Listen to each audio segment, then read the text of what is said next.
तो आज की क्लास में हम लोग क्या सीखने जा रहे हैं बेटा? आज की क्लास में हम लोग सीखेंगे एक तो अपरिमेय संख्या क्या होती है, दूसरा वास्तविक संख्या क्या होती है, और तीसरा हम सीखेंगे संख्या रेखा पर अपरिमेय संख्या का निरूपण, यानी कि उसको दिखाना। निरूपण का मतलब होता है बच्चों दिखाना, ठीक है।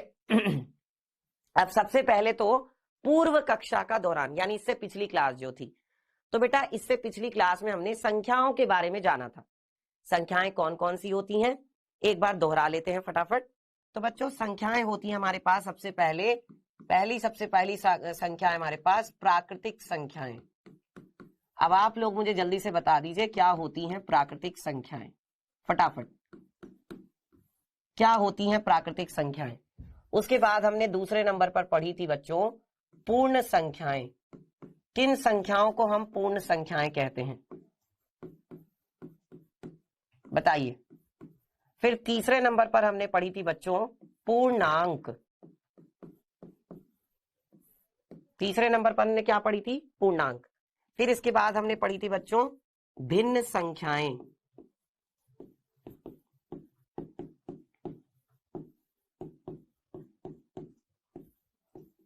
और इसके बाद बच्चों थी पांचवें नंबर पर जो हमने पढ़ी थी परिमेय संख्याएं।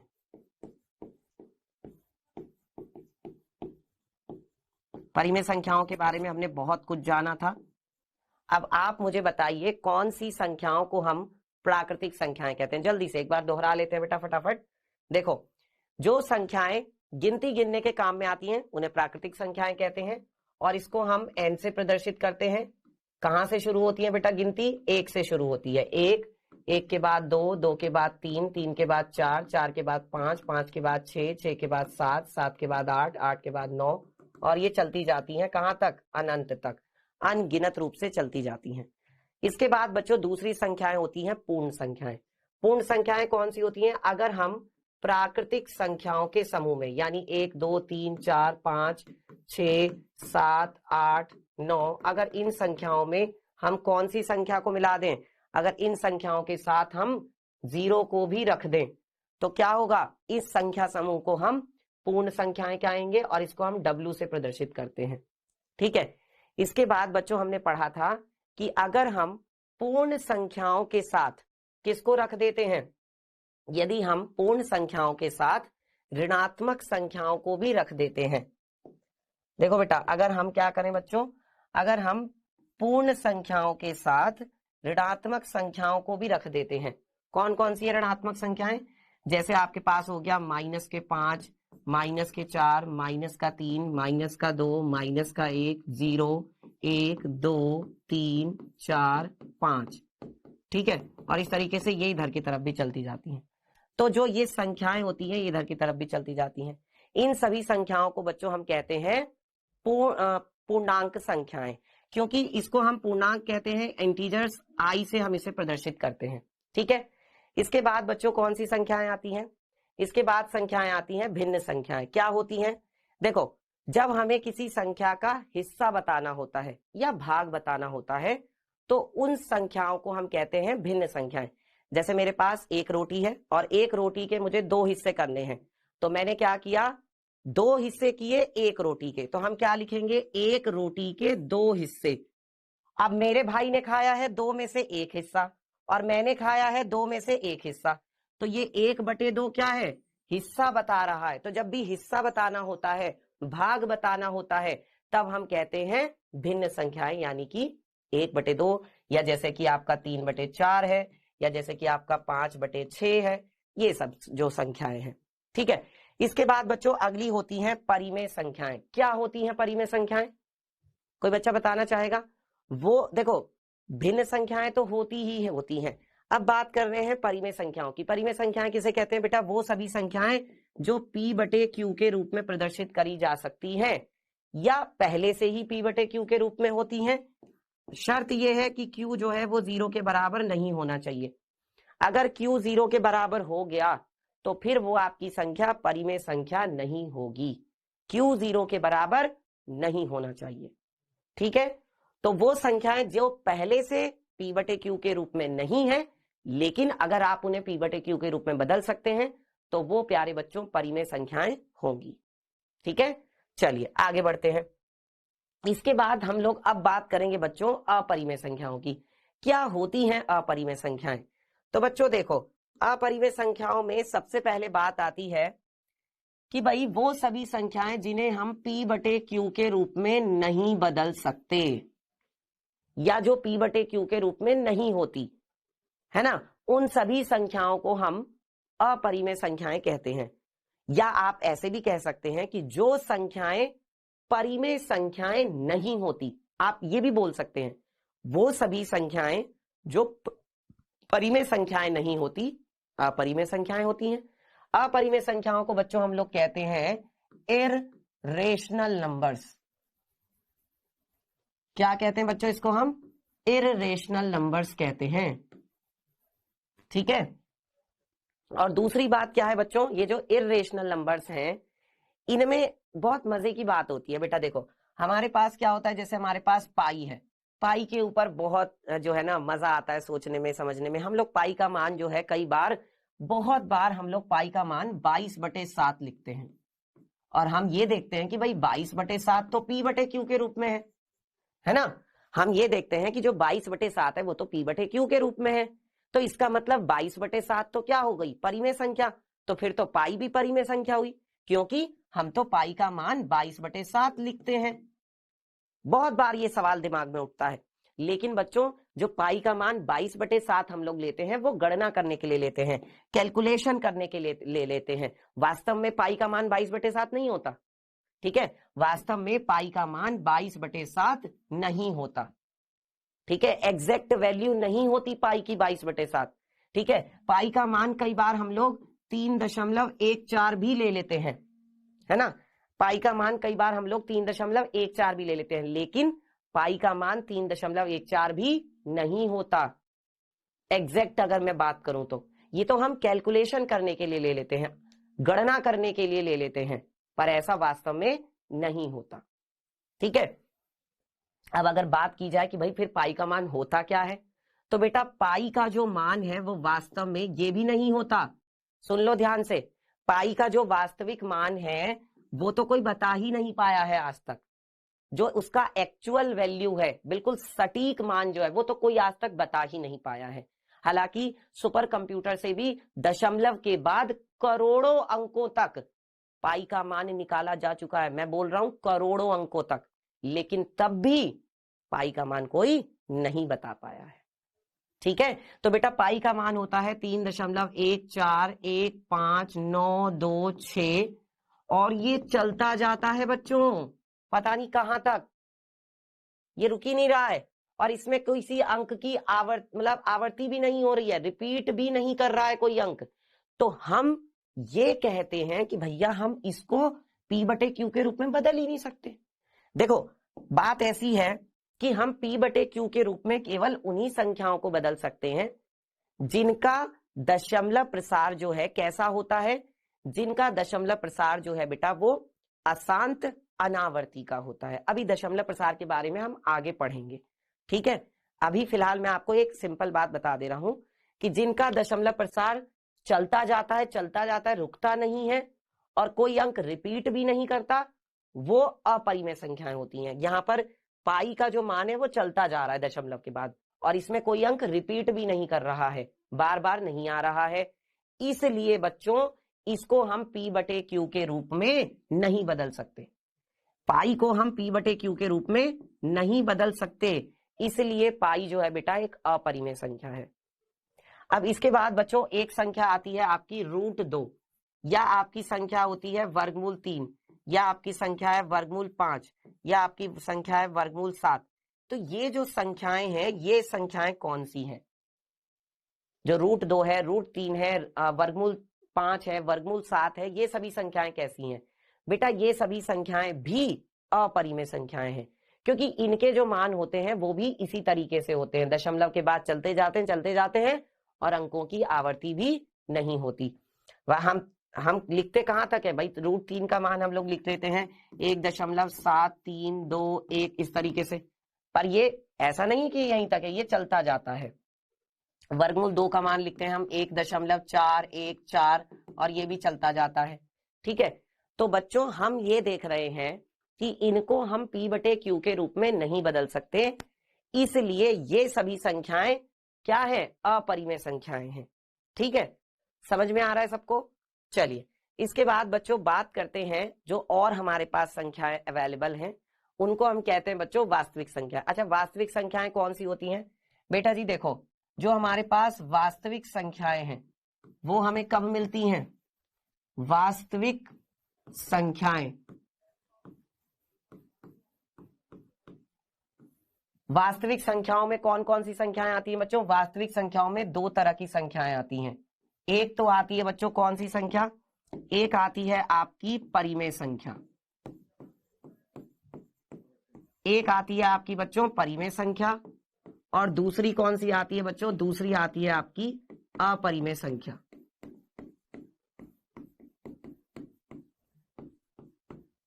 एक होती है बच्चों आपकी परिमेय संख्या और दूसरी होती है आपकी अपरिमेय संख्या। अगर हम परिमेय संख्या और अपरिमेय संख्या को मिला देते हैं तब जाकर के हमें वास्तविक संख्याएं मिलती हैं। अब देखो परिमेय संख्याओं में कौन कौन सी संख्याएं, जैसे 0 है, 1 है, 1/2 है, या -4/5 है ना, ये सभी क्या हैं? ये सभी एक तरह से परिमेय संख्याएं हैं। ठीक है, और अपरिमेय संख्याएं कौन कौन सी हैं? अपरिमेय संख्या में जैसे पाई हो गया, वर्गमूल 2 हो गया, वर्गमूल 3 हो गया, ये सब क्या है बच्चों? ये सब आपकी अपरिमेय संख्याएं हैं। ठीक है, तो परिमेय संख्याओं और अपरिमेय संख्याओं के समूह को अगर एक साथ मिला दिया जाए तो उनको हम कहते हैं बच्चों वास्तविक संख्याएं। उनको हम क्या कहते हैं? वास्तविक संख्याएं कहते हैं, यानी कि रियल नंबर्स। ठीक है, और अब हम बात करेंगे किसकी? अब हम बात करेंगे वास्तविक संख्या रेखा की। सॉरी, अब हम किसकी बात करेंगे? वास्तविक संख्या रेखा की बात करेंगे। ठीक है, तो कौन सी संख्याएं होती हैं जिन्हें हम वास्तविक संख्या रेखा पर प्रदर्शित कर सकते हैं? भाई वास्तविक संख्याओं को ही तो वास्तविक संख्या रेखा पर दिखाएंगे। तो सबसे पहले चलिए यहां पर एक संख्या रेखा बना लेते हैं बच्चों। ठीक है, अब हमें चाहिए एक पैमाना। मैंने पैमाना ले लिया और यहां पर एक लाइन खींची जाए यहां से लेके यहां तक। ये देखो, इसको आगे बढ़ा देते हैं। ये देखिए, ठीक है, ये मैंने एक संख्या रेखा यहां पर खींची, एक मैंने रेखा खींच ली। और अब क्या करते हैं बच्चों,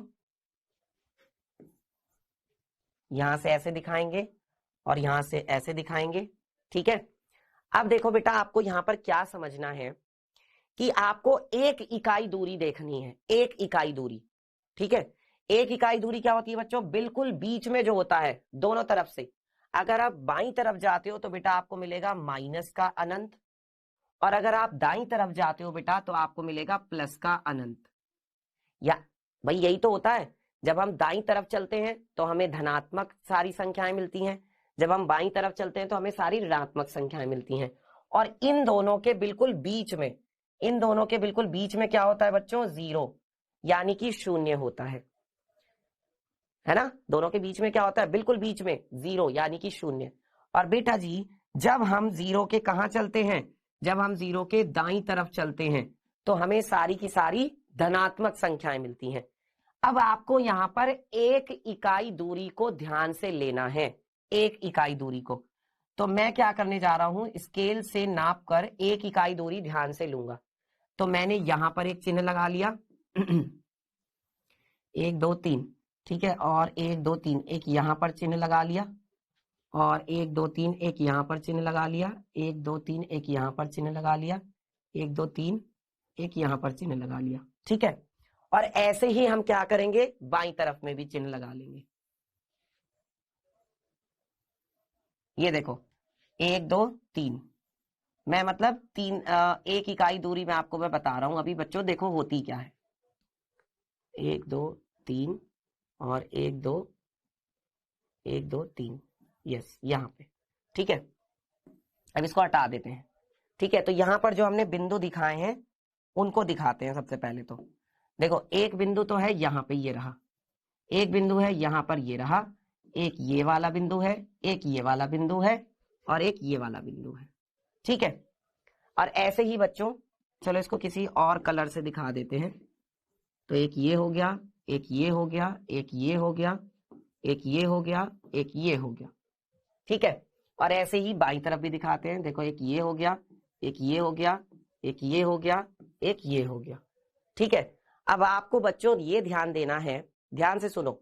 जो मैं एक इकाई दूरी के बारे में बता रहा हूं, इसको समझो क्या होती है एक इकाई दूरी। एक इकाई दूरी का मतलब होता है कि जितनी दूरी आप 0 से 1 के बीच में लोगे, जितनी दूरी आप 0 से 1 के बीच में लोगे, बिल्कुल उतनी ही दूरी आप 1 से 2 के बीच में लोगे। आई बात समझ में? जितनी दूरी आप 0 से 1 के बीच में लोगे, उतनी ही दूरी आप 1 से 2 के बीच में लोगे। बिल्कुल उतनी ही दूरी आप 2 से 3 के बीच में लोगे। बिल्कुल उतनी ही दूरी आप 3 से 4 के बीच में, और उतनी ही दूरी आप 4 से 5 के बीच में लोगे। ठीक है, और ऐसे ही होता है बेटा। 0 से पहले क्या आएगा? माइनस का 1 आएगा, फिर माइनस का 2 आएगा, फिर माइनस का 3 आएगा, फिर माइनस का 4 आएगा, और इधर भी संख्याएं चलती जाएंगी। ठीक है, अब बच्चों ये तो हमारी कौन सी संख्याएं हो गई? देखो, 1 से जो संख्याएं शुरू होनी थी वो तो प्राकृतिक संख्याएं हो गई। जो 0 से संख्याएं हो रही हैं वो पूर्ण संख्याएं हैं। तो इनको हम नाम साथ के साथ लिखते चलते हैं। ये वाली जो सारी की सारी संख्याएं हैं, ये आपकी कौन सी है बच्चों? प्राकृतिक संख्याएं हैं। ये आपकी बच्चों प्राकृतिक संख्याएं हैं। ठीक है, और इसके बाद क्या होगा बच्चों? इसके बाद जो 0 से संख्याएं हैं आगे तक की, इनको हम क्या कहते हैं बच्चों? इनको हम कहते हैं पूर्ण संख्याएं। ये आपकी पूर्ण संख्याएं हो गई।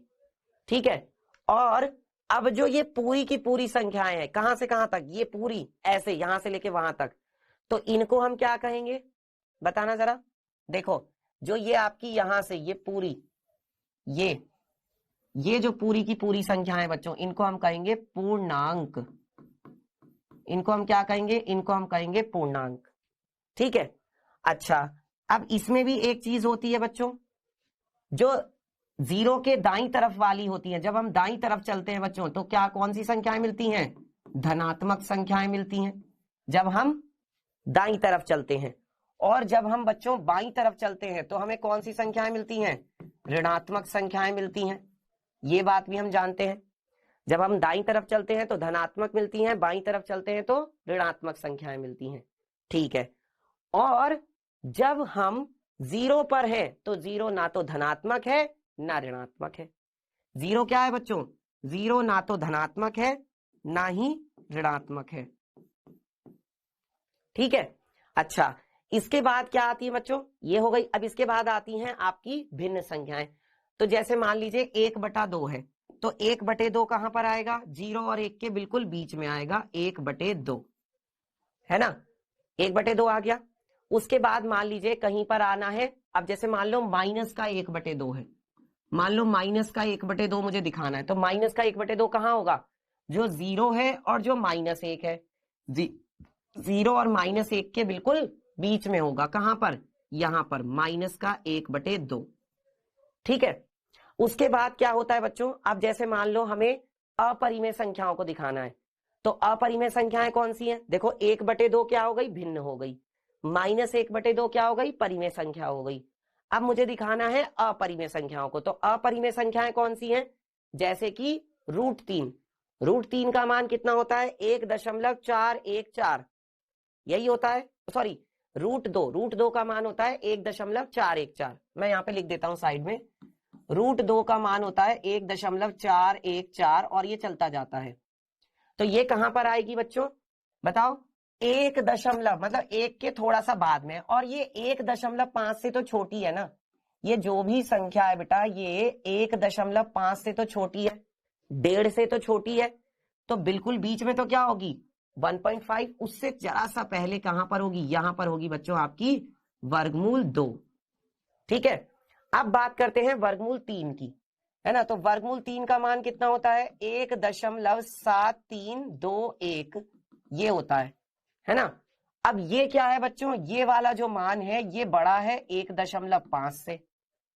ये वाला मान तो 1.5 से बड़ा है, तो इसका मतलब ये √2 के कहां आएगी? दाईं तरफ, क्योंकि बीच में तो क्या होगी? यहां बीच में होगी आपकी 3/2। तो ये होगी बच्चों यहां कहीं पर, 2 से थोड़ा सा पहले, ये 2 से थोड़ा सा पहले यहां पर होगी आपकी √3।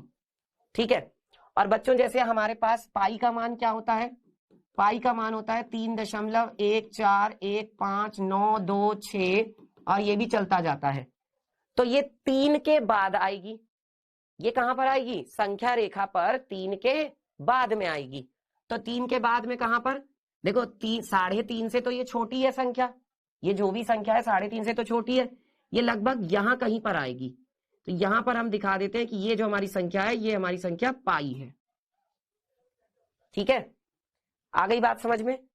अब बच्चों देखो, हमने अपनी संख्या रेखा पर हर तरह की संख्या को दिखा दिया है, चाहे वो प्राकृतिक संख्या हो, चाहे वो पूर्ण संख्या हो, चाहे वो पूर्णांक हो, है ना, और चाहे वो कौन सी संख्या हो, चाहे वो बेटा आपकी परिमेय संख्या हो, चाहे वो अपरिमेय संख्या हो, इन सबको ही तो हम क्या कहते हैं, वास्तविक संख्याएं कहते हैं। और इसीलिए इसको हम बोलते हैं वास्तविक संख्या रेखा। इसको हम क्या कहते हैं बच्चों, इसका नाम लिख देते हैं, क्या बोलते हैं इसको हम, बताओ भाई। इसको हम कहते हैं वास्तविक संख्या रेखा। वास्तविक संख्या रेखा, वास्तविक संख्या रेखा। ठीक है, ये हमारी वास्तविक संख्या रेखा है। आई होप कि आप सभी बच्चों को ये चीजें अच्छे से समझ में आ रही होंगी। अब एक बात और समझना जरूरी है बेटा कि ये जो आपकी वास्तविक संख्या रेखा है, इसमें क्या है, इसमें एक बात देखो, हमने √2, √3 और पाई, इन सबको कैसे दिखाया, अंदाजे से दिखाया है। हमने इनको अंदाजे से ही तो दिखाया है संख्या रेखा पर। लेकिन अगर हमें बिल्कुल इसका सटीक मान बताना है, एकदम एग्जैक्ट जो इसका प्लेस है, इसका स्थान है संख्या रेखा पर, अगर वो दिखाना है तो उसके लिए हमें कुछ चीजें ध्यान से करनी पड़ेंगी। ये तो हमने अंदाजे से दिखाई है ना। चलो तो देखते हैं कैसे करते हैं अपरिमेय संख्याओं का संख्या रेखा पर निरूपण। ये सटीक स्थान नहीं है जो हमने यहां पर दिखाया, ये तो हमने अंदाजे से दिखाया है। ठीक है, चलो तो आगे बढ़ते हैं बच्चों। और अब हम बात करते हैं अपरिमेय संख्या रेखा पर अपरिमेय संख्या के निरूपण की। कैसे किया जाता है संख्या रेखा पर अपरिमेय संख्या का निरूपण। तो उसके लिए बच्चों ध्यान दो, यहां पर पहले हमें कुछ चीजें पता होनी चाहिए। कुछ चीजें क्या, कि देखो हम लोग समकोण त्रिभुज के बारे में जानते हैं। ये देखिए, इसको हम कहते हैं बच्चों समकोण त्रिभुज। ठीक है, समकोण त्रिभुज में क्या होता है मैं आपको बता देता हूं। एक कोण होता है बच्चों 90 डिग्री का। ठीक है, और दूसरी बात क्या होती है बच्चों, यहां पर आपका जैसे कि अगर ये आपका आधार है, ठीक है, तो ये आपका लंब है, मान लो इस तरीके से मान सकते हो आप। ठीक है, अगर मान लो इसको आप आधार ले लेते हो, है ना, तो ये आपका क्या हो जाएगा, लंब हो जाएगा। और 90 डिग्री के यानी समकोण के सामने वाली भुजा हो जाती है कर्ण भुजा। ठीक है, जो सबसे बड़ी भुजा होती है वो कर्ण भुजा होती है। तो बच्चों यहां पर पाइथागोरस प्रमेय लगाते हैं। ठीक है, पाइथागोरस प्रमेय क्या होती है, पाइथागोरस प्रमेय। पाइथागोरस प्रमेय क्या कहती है, पाइथागोरस प्रमेय कहती है कि जो कर्ण का वर्ग होता है ना, जो कर्ण का वर्ग होता है वो किसके बराबर होता है, आधार का वर्ग और प्लस क्या होता है बच्चों, लंब का वर्ग। कर्ण का वर्ग बराबर होता है आधार का वर्ग प्लस लंब का वर्ग। ठीक है, अब यहां पर मान लो अगर मुझे किसको दिखाना है, अगर मान लो मुझे बेटा 2 को दिखाना है, तो बेटा मैं 2 को क्या लिख सकता हूं, 2 को मैं लिख सकता हूं 1 + 1। क्या नहीं लिख सकता, अगर मैं 2 में 1 में 1 जोड़ूंगा तो मुझे 2 मिलेगा। अब जरा यहां पर दोनों तरफ क्या लगा दो, वर्गमूल लगा दो। यहां पर क्या करो, दोनों तरफ वर्गमूल लगा दो। तो मैंने इधर भी वर्गमूल लगा दिया और दूसरी तरफ भी वर्गमूल लगा दिया। तो इसको हम ऐसे लिख सकते हैं, ऐसे लिख सकते हैं ना। यहां पे मैंने लिखा 2 और यहां पे लिखा मैंने 1 + 1। अब क्या किया हमने बच्चों, जो ये वर्गमूल 2 है ये तो है ही है, ये जो वर्गमूल के अंदर 1 + 1 है, इसको हम क्या लिख सकते हैं बच्चों, इसको हम लिख सकते हैं, देखो ऐसे, 1 को मैं लिख सकता हूं 1 का वर्ग, और ये वाला जो 1 है इसको मैं क्या लिख सकता हूं, 1 का वर्ग। लिख सकता हूं कि नहीं, बताओ, लिख सकता हूं ना, लिख सकता हूं ना। ठीक है, तो बच्चों अगर आप यहाँ पर क्या देख रहे हैं, अगर आप यहाँ पर वर्ग करते हैं, है ना, तो बेटा आप यहाँ पर वर्ग, जैसे ये 2 लिखा हुआ था, तो आपने देखा कि भाई जो वर्ग करोगे अगर आप, तो क्या आएगा, यहाँ पर दोनों तरफ वर्ग करना पड़ेगा, तो ये हो जाएगा देखो √2 का वर्ग, ये √2 का वर्ग हो जाएगा, है ना, और यहाँ पर अगर आप वर्ग करोगे तो ये वर्गमूल हट जाएगा, मतलब ये क्या लिख सकते हो आप इसको, 1 का वर्ग प्लस 1 का वर्ग, ऐसे लिख सकते हो आप इसको, लिख सकते हो कि नहीं, बताओ। देखो अगर आप यहां पर वर्ग करते हो, है ना, अगर आप यहां पर वर्ग करते हो तो आपको इधर भी वर्ग करना पड़ेगा, ठीक है, तो √2 का वर्ग करोगे तो इधर भी तो वर्ग करोगे, तो यहां पर √2 का वर्ग किया तो इसका वर्ग करोगे तो इसका तो वर्गमूल ही हट जाएगा, है ना, तो यानी कि √2 का वर्ग जो है वो 1 का वर्ग प्लस 1 का वर्ग है, यानी कि देखो कर्ण का जो वर्ग है वो आधार का वर्ग प्लस लंब का वर्ग है ना, यहाँ पर कर्ण क्या है आपका √2 और आधार क्या है आपका 1, लंब क्या है आपका 1, है ना, तो अगर मुझे √2 को दिखाना होगा, क्योंकि √2 कैसी संख्या है, अपरिमेय संख्या, तो उसके लिए मुझे दोनों जो चीजें हैं आधार और लंब वो मुझे 1 1 लेनी पड़ेंगी। आई बात समझ में, जो आधार है और जो लंब है वो मुझे क्या लेनी पड़ेंगी, 1 1 लेनी पड़ेंगी, ठीक है, समझ में आ रही है सबको ये बात, आधार और लंब मुझे कितना लेना पड़ेगा, 1 1 लेना पड़ेगा। अब अगर बच्चों बात करते हैं 3 के बारे में, तो बेटा 3 को आप क्या लिख सकते हो, 2 + 1 लिख सकते हो, क्या नहीं लिख सकते, 3 को हम 2 + 1 नहीं लिख सकते, बिल्कुल लिख सकते हैं। अच्छा 3 को फिर हम क्या लिख सकते हैं बेटा, 3 को हम लिख सकते हैं √3 और इस पूरे का वर्ग, क्योंकि अगर √3 का वर्ग करोगे तो क्या आएगा, 3 आएगा, और इन दोनों को क्या कर सकते हो, क्या लिख सकते हो, देखो 2 को आप लिख सकते हो √2 का वर्ग, और 1 को क्या लिख सकते हो, 1 का वर्ग, और बीच में क्या है, प्लस है, लिख सकते हैं।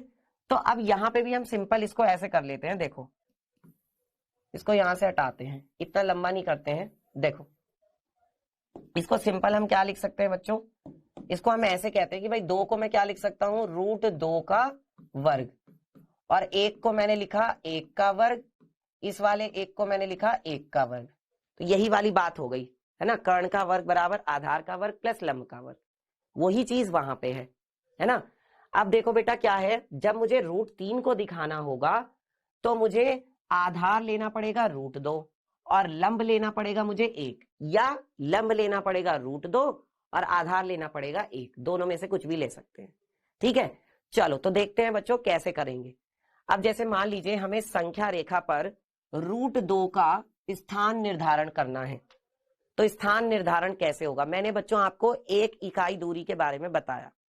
अभी जैसे आप संख्या रेखा पर जाओगे तो मैंने आपको बताया बेटा ये वाली जो दूरी है, कौन सी दूरी, देखो किससे दिखाएं भाई, इस कलर से दिखा देते हैं, देखो जो यहां से लेके यहां तक की ये जो दूरी है बेटा, इसको हम कहते हैं 1 एकक दूरी, या इसको हम इकाई दूरी भी कह देते हैं, 1 एकक दूरी, या इसको आप इकाई दूरी भी कह देते हो, ठीक है। तो अब हम इसके बारे में बात करेंगे, 1 एकक दूरी के बारे में, 1 यूनिट डिस्टेंस के बारे में, ठीक है। ये एकक का मतलब होता है बेटा, ये सेंटीमीटर भी हो सकती है, मीटर भी हो सकती है, किलोमीटर भी हो सकती है, अब यहां तो हम सेंटीमीटर में ही लेंगे, है ना। चलो तो अगर मुझे √2 का स्थान निर्धारण करना है तो उसके लिए मुझे क्या करना पड़ेगा बेटा, देखो सबसे पहले हम यहां पर क्या करेंगे, संख्या रेखा ले लेते हैं, मैंने एक संख्या रेखा ले ली, और इस संख्या रेखा पर हम यहां पर एक संख्या रेखा बना लेते हैं भाई, ठीक है।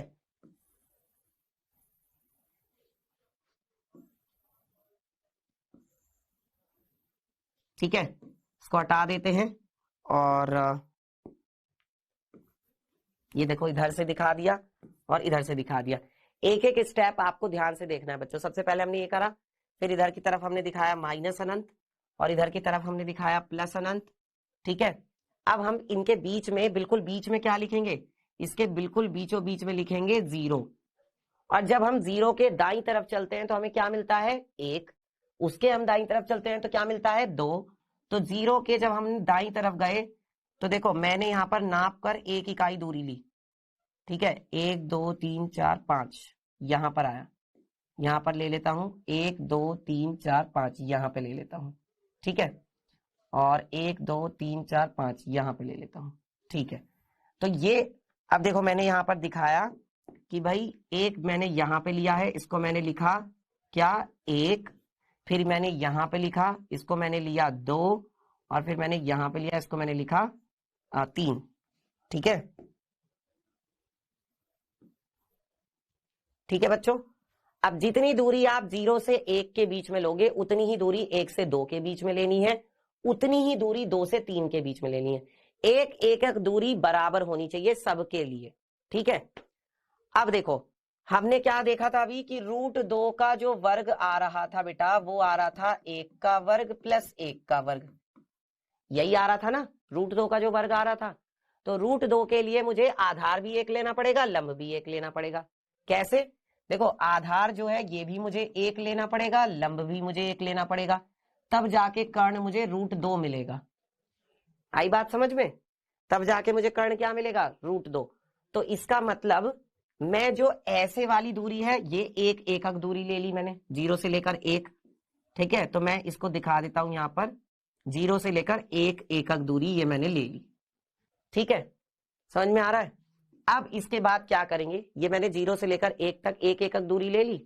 अब आपको बेटा यहां पर क्या कितने डिग्री का कोण बनाना है? 90 डिग्री का कोण बनाना है।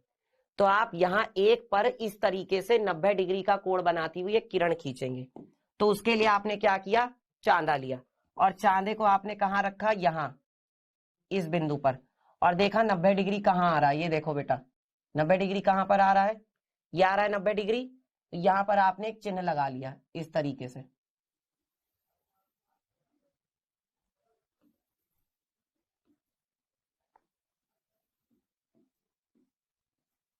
ठीक है।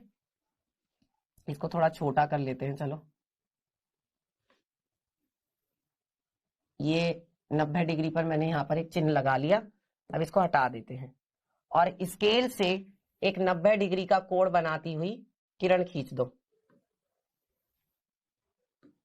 देखो ये 90 डिग्री का कोण बनाती हुई अब हमने यहां पर एक किरण खींची, ये देखिए, ठीक है। इसको हटा देते हैं। ये 90 डिग्री का कोण बनाती हुई मैंने एक किरण खींच दी। अब बेटा देखो मैंने ऐसे तो आधार तो एक ले लिया, अब मुझे लंब भी कितना लेना है? एक लेना है। तो 0 से 1 के बीच में की दूरी को तो एक एकक दूरी कह रहे हैं, जितनी ये वाली दूरी है उतनी ही ऐसे ले लो। तो उसके लिए क्या करना पड़ेगा? प्रकार चाहिए। प्रकार लिया और इसको हम कहां पे रखेंगे? 0 पर रखेंगे और 1 पर रखेंगे। 0 और 1 पे रखा हमने प्रकार को, और अब हम क्या लगाएंगे बच्चों? चाप लगाएंगे। कहां पर? इस 1 पर रखेंगे और इसको हम यहां पर देखो इस तरीके से चाप लगाएंगे ये देखिए मैंने एक चाप लगा दिया चाप। अब जहां पर ये हमारी किरण को काट रहा है, ठीक है, उसको कोई और नाम दे दो। जैसे इसको आप नाम दे दीजिए ए बिंदु, इसको आप नाम दे दीजिए बी बिंदु, और अब आप क्या करेंगे? 0 से बी को मिलाएंगे। अब आप क्या करेंगे भैया? 0 से बी को मिला दो। तो आप इसको ऐसे भी मिला सकते हो, मैं दिखा देता हूं। ये देखिए यहां से यहां इसको मिला दो, ये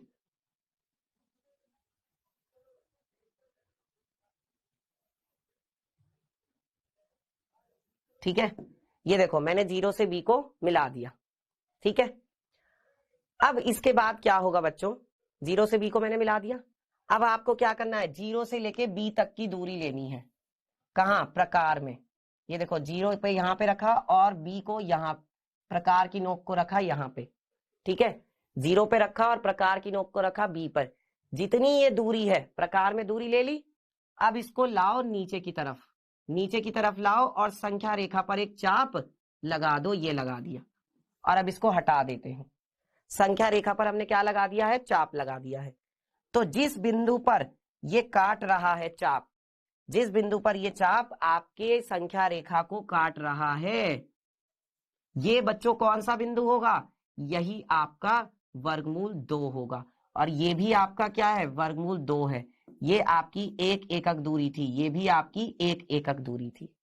ठीक है, तो सबको समझ में आया किस तरीके से ये बिल्कुल अब सटीक स्थान है वर्गमूल 2 का, जो हमने यहाँ पर दिखाया है। इसको हम बिंदु P कह देते हैं।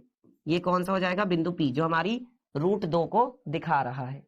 ठीक है, सबको समझ में आया बच्चों किस तरीके से करना है? बताओ, सारे बच्चों को समझ में आया किस तरीके से करना है? एक बार और समझा देता हूं। सबसे पहले क्या करोगे? एक एकक दूरी लोगे इस तरीके से, फिर 90 डिग्री का कोण बनाती हुई एक किरण खींचोगे चांदे की सहायता से, फिर उस किरण पर जितनी दूरी ये वाली आपने ली थी एक, उतनी ही एक दूरी लेकर के एक चाप लगाओगे, फिर जिस बिंदु पर वो चाप काट रहा होगा उससे 0 को मिला दोगे। फिर क्या करोगे? प्रकार में 0 से लेकर के B तक की दूरी लोगे और वही दूरी से, प्रकार में जो आपने 0 से B तक की दूरी ली है उसी दूरी से संख्या रेखा पर एक चाप लगा दोगे। जिस बिंदु पर वो हमारी संख्या रेखा को काटेगा वही रूट 2 को प्रदर्शित करेगा। ठीक है, आई होप कि आप सभी बच्चों को ये समझ में आ गया होगा। चलिए आगे बढ़ते हैं बच्चों। इसके बाद अगला है संख्या रेखा पर रूट 3 का स्थान निर्धारण करिए। अब रूट 3 का कैसे करेंगे? चलो, तो बेटा देखो, मैंने आपको क्या बताया कि भाई रूट 3 के वर्ग को हम क्या लिख सकते हैं? रूट 2 का वर्ग प्लस 1 का वर्ग लिख सकते हैं ना। मतलब रूट 3 के लिए मुझे सबसे पहले रूट 2 को दिखाना पड़ेगा। तो पहला काम क्या है? वही है जो हमने रूट 2 को दिखाना है। तो चलो जल्दी से फटाफट करते हैं, है ना। सबसे पहले हमने क्या किया? वही अपनी संख्या रेखा बना ली। ये देखो, हमने सबसे पहले अपनी संख्या रेखा बना ली। ठीक है, इसके बाद क्या करेंगे? इसके बाद यहां पर हमने दिखाया ये माइनस अनंत हो गया, ये प्लस अनंत हो गया। इधर की तरफ जाएंगे तो बिल्कुल बीच में क्या होता है बच्चों? बिल्कुल बीच में होता है 0। जब 0 के दाईं तरफ चलते हैं तो हमें क्या मिलता है? 1। और लेकिन एक एकक दूरी जितनी लोगे उतनी ही लेनी है। यहां से यहां तक हमने ले ली एक एकक दूरी, 1 2 3 4 5, ये हो गया 1 2 3 4 5, ये हो गया। ठीक है, तो यहां तक हमने लिख लिया। ये हो जाएगा आपका बिंदु कौन सा? ये हो जाएगा 1 और ये हो जाएगा आपका 2। ठीक है, ठीक है, 0 1 और 2 यहां तक हमने लिख लिया। अब इसके बाद क्या है बच्चों? सबसे पहले रूट 2 को दिखाने के लिए हमने क्या किया? सबसे पहले एक 0 से लेकर 1 तक की एक एकक दूरी हमने ले ली, ये वाली। ठीक है, ये हमने ले ली एक एकक दूरी। इसके बाद हम क्या करेंगे? 90 डिग्री का, इसको आप दिखा दो बिंदु ए, इसको आप बिंदु ए दिखा दो। अब 90 डिग्री का कोण बनाती हुई एक किरण खींचनी है। तो मैं तो खैर स्केल से ही कर लेता हूं, क्योंकि मेरे स्केल में जो है 90 डिग्री कोण आता है। समझ में आ रही है बात? और आप लोग चांदे की सहायता से करेंगे।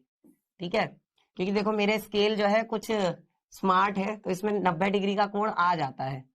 ये देखो, देखो इसमें 90 डिग्री का कोण आ रहा है मेरे स्केल में। आप लोग चांदे की सहायता से करेंगे। ठीक है, तो मैंने एक किरण खींच दी 90 डिग्री का कोण बनाती हुई। ये देखो, अब इसको हटा देते हैं। ठीक है, तो यहां पर ये कोण कितना हो गया बच्चों? 90 डिग्री का कोण हो गया। अब जितनी 0 से लेकर 1 तक की दूरी है, एक एकक दूरी, वही आप यहां पर भी ले लेंगे। तो उसके लिए आपको क्या चाहिए? प्रकार चाहिए। प्रकार को आप कहां रखेंगे? एक नोक को आप रखेंगे 0 पर, पेंसिल की नोक को आप रखेंगे बिंदु ए पर, ये रख दिया। ठीक है, और अब आपको लगाना है चाप। तो भैया आपने कहां पे रखा इसको? ए बिंदु पर। और ये जो आपने किरण खींची है 90 डिग्री बनाती हुई, इस पर आपने लगा दिया एक चाप। ये देखो लगा दिया। इसको अभी हटा देते हैं। अब क्या करना है? 0 से, और ये जो बिंदु है इस बिंदु को हम नाम दे देते हैं बिंदु बी।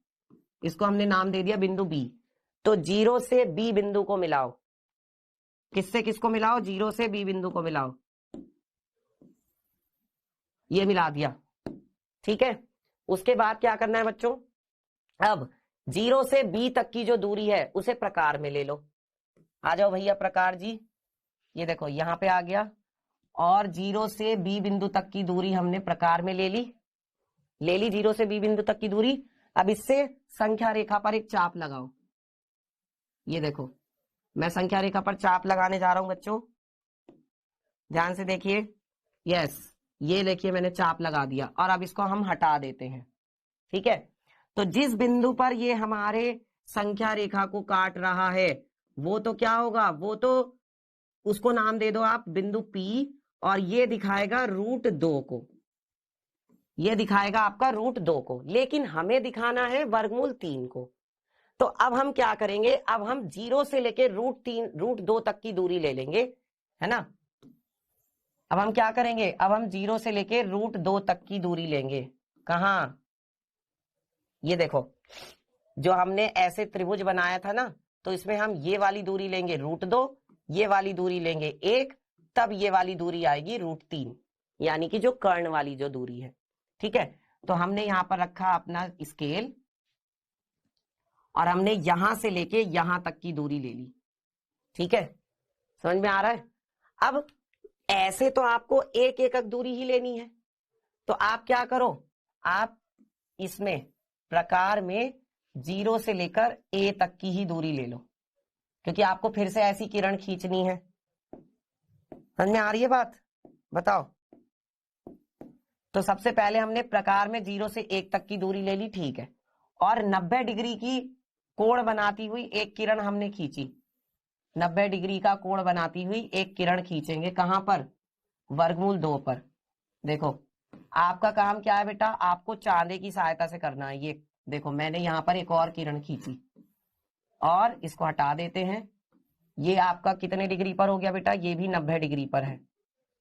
ठीक है, अब आपको जो आपने प्रकार में एक एकक दूरी ली है उससे अब आपको इस पर चाप लगाना है। तो चलिए चाप लगाते हैं भाई, कहां पे रखेंगे, √2 पर, और एक चाप लगाएंगे। ये देखो सेम वही काम करना है जो हमने √2 के लिए किया है। तो अब ये जिस बिंदु पर काट रहा है उस बिंदु को हमने नाम दे दिया बिंदु C। ठीक है, और अब आप 0 से C को मिलाओ। अब आप किससे किसको मिलाओ, 0 से C को मिलाओ। ये मिला दिया, अब हमने 0 से C को मिला दिया, और अब क्या करेंगे, प्रकार में 0 से C तक की दूरी लो। 0 पे रखा और इसको हमने रखा C बिंदु पर, और अब आप 0 से C तक की दूरी ली प्रकार में। अब आप एक संख्या रेखा पर चाप लगा दो। देखिए अब क्या करेंगे भैया, संख्या रेखा पर एक चाप लगाएंगे। इसको लाते हैं पहले नीचे, और ये देखिए चाप लगा दिया, इसको हटा देते हैं।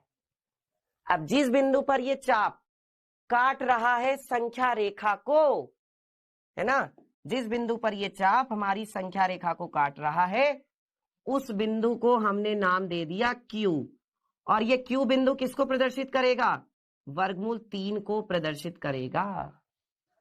आ गई बात बच्चों समझ में, बताओ सबको बात समझ में आ गई। तो ये है आपका पूरा का पूरा तरीका, या जिसे कह सकते हैं प्रोसीजर, √2 को और √3 को संख्या रेखा पर दिखाने का। ये है पूरा का पूरा तरीका। आई होप कि आप सभी बच्चों को ये चीज समझ में आ गई होगी। ठीक है, क्लियर है ना सबको। चलिए आगे बढ़ते हैं। इसके बाद बच्चों एक सवाल करते हैं, अपनी जो एनसीईआरटी प्रश्नावली है, पहली प्रश्नावली, उसका इसमें क्या कहा जा रहा है जरा ध्यान से समझना। क्या 0 एक परिमेय संख्या है, और क्या इसे आप P/Q के रूप में लिख सकते हैं, जहां P और Q क्या है, पूर्णांक है, मतलब Q 0 के बराबर नहीं होना चाहिए। और क्या Q जो है वो 0 के बराबर नहीं है, बताओ। तो बेटा देखो 0 को तो मैंने आपको बताया ही था, 0 को आप क्या लिख सकते हो, 0/1 भी लिख सकते हो बेटा, 0 को आप 0/2 भी लिख सकते हो, 0 को आप 0/-5 भी लिख सकते हो, है ना। इन सभी स्थितियों में आपको 0 ही मिलेगा। तो आप जो है इसको P/Q के रूप में तो दिखा पा रहे हो ना, P/Q के रूप में दिखा पा रहे हो, इसका मतलब ये परिमेय संख्या है। यहां पे भी आप इसको P/Q के रूप में दिखा पा रहे हो, मतलब ये भी क्या है, परिमेय संख्या है। यहां भी आप इसे P/Q के रूप में दिखा पा रहे हो, मतलब ये भी क्या है, परिमेय संख्या है। ठीक है, और दूसरी बात Q जो है बच्चों वो 0 के बराबर नहीं है, आए ना, Q 0 के बराबर नहीं है, तो इसलिए 0 जो है वो एक परिमेय संख्या है। चलिए अगला देखते हैं बेटा। नेक्स्ट क्वेश्चन है 3 और 4 के बीच में 6 परिमेय संख्या है, बताओ। ये भी आपकी प्रश्नावली का सवाल है, पहली जो प्रश्नावली है, 3 और 4 के बीच में 6 परिमेय संख्याएं। तो कैसे निकालेंगे बच्चों? मैंने आपको बताया था कि हर को समान बनाते हैं। अभी यहां पर क्या है बेटा, 6 संख्याएं बतानी है, यानी n बराबर कितना है, 6 है। अगर n बराबर 6 है तो क्या करना चाहिए, 3 है और 4 है। तो क्या करूं, n में जोड़ूं 1। मैं क्या करूंगा बेटा, n में जोड़ूंगा 1 तो क्या आएगा, n का मान तो 6 है, 6 में 1 जोड़ा तो कितना आया, 7। मतलब मुझे 7 से ऊपर नीचे गुणा करनी है, किसके किसमें, देखो मेरे पास है 3, तो मैंने 3 में गुणा कर दी, 7 से ऊपर भी, है ना, 7 से ऊपर भी गुणा कर दी, 7 से नीचे भी गुणा कर दी। और 3 को हम लिख सकते हैं 3/1, ठीक है। 4 को हम क्या लिख सकते हैं, 4/1 लिख सकते हैं। तो इसमें भी 7 से ऊपर गुणा, 7 से नीचे गुणा, ठीक है। अब क्या हो जाएगा बेटा, 3 सत्ते 21, 7 एकम 7, और यहां से कितना होगा, 7 चौक 28 और 7 एकम 7। अब बताओ बच्चों, देखो अभी भी दोनों का हर समान है, यहाँ पे 7 है, यहाँ पे भी 7 है, तो दोनों का हर समान है। और एक बार बताओ, 21 और 28 के बीच में कौन कौन सी संख्याएं आती हैं, 21 के बाद आती है 22, 22 के बाद आती है 23, 23 के बाद आती है 24, 24 के बाद आती है 25, 25 के बाद आती है 26, 26 के बाद आती है 27, और 27 के बाद फिर 28 आ जाता है। और अब आप क्या करो, इन सब के बटे में 7 लगा दो, तो 22/7, 23/7, 24/7, 25/7, 26/7, 27/7। ये कितनी संख्याएं, 1 2 3 4 5 6, टोटल कितनी संख्याएं बच्चों, ये टोटल आपकी ये हो गई 6 संख्याएं। और आपको 3 और 4 के बीच में 6 संख्याएं तो बतानी थी, वो भी परिमेय संख्याएं, हमने बता दी। सबको समझ में आया बच्चों, बताओ जल्दी से, यहां तक सबको क्लियर है, कोई डाउट तो नहीं है किसी को, ठीक है ना यहां तक? चलिए, तो इसके बाद बच्चों अब हम लोग करेंगे क्विज। आज के लिए इतना बहुत है। तो क्विज का पहला सवाल बेटा ये रहा, निम्नलिखित में से परिमेय संख्या ज्ञात कीजिए। बताओ कौन सी ऐसी संख्या है जो परिमेय संख्या है। पाई के लिए तो बहुत, है ना, आप जानते हो पाई के लिए तो बहुत जो है उथापथल मचती है कि पाई क्या है, कौन सी संख्या है, मैं आपको बता चुका हूं। चलिए अगला देखते हैं, निम्नलिखित में से कौन सी संख्या एक अपरिमेय संख्या है। अपरिमेय संख्या,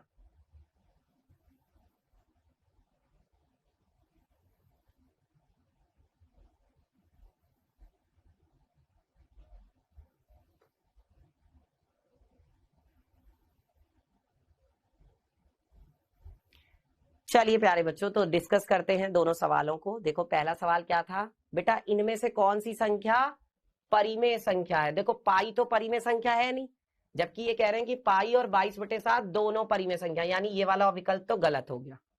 अच्छा, 0 के बारे में तो मैंने आपको कई बार बता दिया, तो बेटा 0 ही क्या है आपकी परिमेय संख्या, क्योंकि √2 अपरिमेय संख्या, इनमें से कोई नहीं होगा नहीं, ठीक है। चलिए नेक्स्ट है, निम्नलिखित में से कौन सी संख्या एक अपरिमेय संख्या है। तो बेटा देखो, 25 का वर्गमूल कितना होता है, 5।